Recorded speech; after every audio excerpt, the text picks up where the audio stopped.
মা তারা এবং শ্রীগুরু বামদেবকে প্রণাম জানিয়ে আমার আজকের ভিডিওটি শুরু করছি। আজকে যেহেতু চড়ক তাই চলে এসেছি মায়ের দুই সন্তান লক্ষ্মী এবং গণেশকে ঘরে নিয়ে যেতে। তো কালীবিলাস তন্ত্র মতে লক্ষ্মী এবং গণেশ কিন্তু দেবী আদ্যাশক্তির সন্তান। তো এবার লক্ষ্মী গণেশ প্রতিমা নেওয়ার পর চলে গেলাম আইসক্রিম খেতে। আজকে আমি মাম্মা আর পাপা তিনজন মিলে বেরিয়েছি প্রতিমা আনতে। তো আমি যখনই ঘর থেকে বেরোই মায়ের একটা ছোট আলেখ্য আমার সঙ্গে করে নিয়ে বেরোই। তো আমি যখনই বাইরে কিছু খাই সেটাই মাকে নিবেদন করে গ্রহণ করার চেষ্টা করি। এরপর এখানে সোনা মায়ের জন্য একটা জেলির প্যাকেট কিনে নিলাম আর দিদুর জন্য নিয়ে নিলাম একটা আইসক্রিম। তো এরপরে চলে গেলাম বাড়িতে, টোটোয় উঠে পড়েছি, তোমরা দেখতেই পাচ্ছ। এবার বাড়ি গিয়ে কি কিনলাম সেটাই তোমাদের দেখাই। যখন গেছিলাম তখন এই ছোট মাকে নিয়ে গেছিলাম, তো এনাকে দিয়ে আইসক্রিম খেয়েছি আর একটা আইসক্রিম নিয়েছিলাম যেটা দিদু খাচ্ছে। তো বাড়িতে আইসক্রিম আসলে কিন্তু সবার আগে সেটা সোনামাকেই দেওয়া হয়। তো ওই জন্য আগে সোনামাকে ভোগ দিয়েছিলাম, তারপর এখানে দিদু ওটার প্রসাদ পেলো। আর যখন বেরিয়েছিলাম সোনামায়ের জন্য কিছু নিয়ে আসবো না তা তো হয় না, তাই সোনামায়ের জন্য ফ্রুট জুস আর তার সঙ্গে জেলি আর এই ক্রিম রোলটা এনেছিলাম। তো লক্ষ্মী গণেশ প্রতিমাটা তোমাদেরকে একেবারে অক্ষয় তৃতীয়ার ব্লগেই দেখাবো। তো একবার তোমরা সোনামায়ের দর্শন করে নাও। তো তারপর আমরা সোনামাকে ভোগ নিবেদন করে এবং শয়ন দিয়ে ঘুমিয়ে পড়েছিলাম। তো এর পরের দিন দেখতে পাচ্ছ সকাল সকাল সাহেবদাদা চলে এসেছে আমাকে শুভ নববর্ষ জানাতে। তো তারপর সাহেবদাদাও বাড়ি চলে গেল। আমি আর দিদু এখানে গনুকে সুন্দর করে সাজিয়ে দিলাম। এরপর আমিও স্নান করে নতুন জামা পরে সেজে নিলাম, যেহেতু পয়লা বৈশাখ। তো এবার আমার সোনামাকেও সাজাতে হবে। তো সকাল থেকেই সোনামায়ের নিত্যদিনের সেবা রোজের মতো শুরু হয়ে গেছে। মাকে সকালবেলা জাগরণ করা হয়েছে অনেক আগেই। তো এবার আমি মায়ের অভিষেক করব, তাই জন্য প্রথমেই মাকে জবা কুসুম তেল অর্পণ করছি।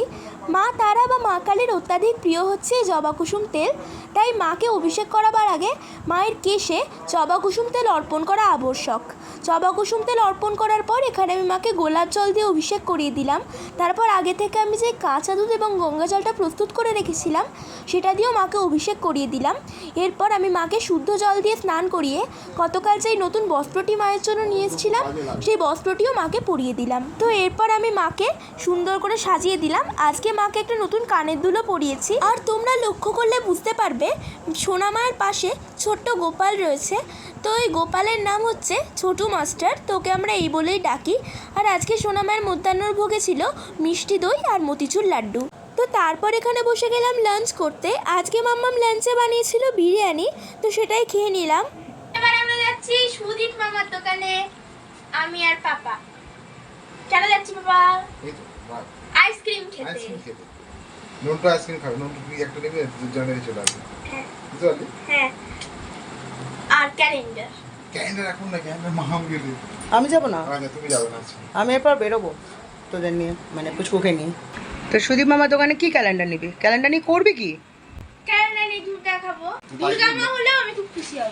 মানে কোনো মা হলেই তুই খুশি হবি? দুর্গা মা আর কালী মা বেশি। বাবা হলে হ্যাঁ, বাবা হলে চলবে, কিন্তু মা হলে বেশি খুশি, তাই তো?